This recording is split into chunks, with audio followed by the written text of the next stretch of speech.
même entre l'oral et l'écrit, il y a quelque chose d'indécidé. Il y a énormément de textes de philosophie qui sont des notes prises pour ou à des cours, etc. Donc, et puis c'est fabriqué un peu n'importe comment, la philosophie finalement. Voilà.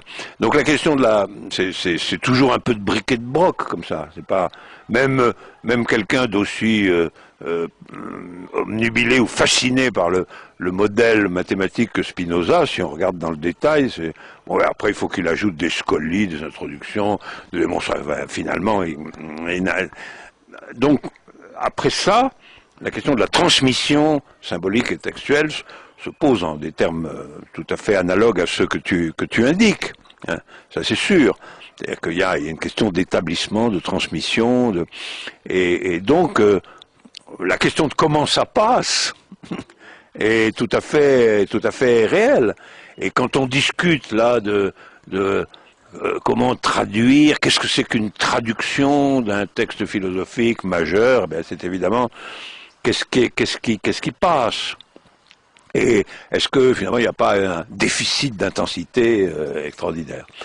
Alors, je dirais un peu pour conclure, parce qu'on va arrêter quand même, je dirais pour conclure que en réalité, on pourrait dire que ces deux livres sont des exercices singuliers dans cette direction-là, puisqu'il y en a un qui essaie de dire quelle position on peut prendre sur ce qui passe ou ne passe pas de Heidegger, malgré tout, hein, pour nous.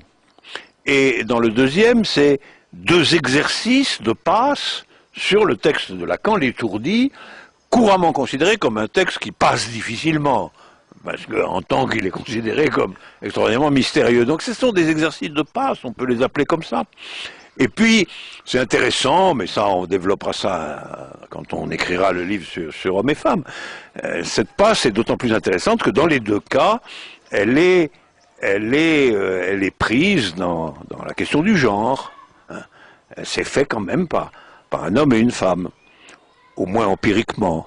Voilà.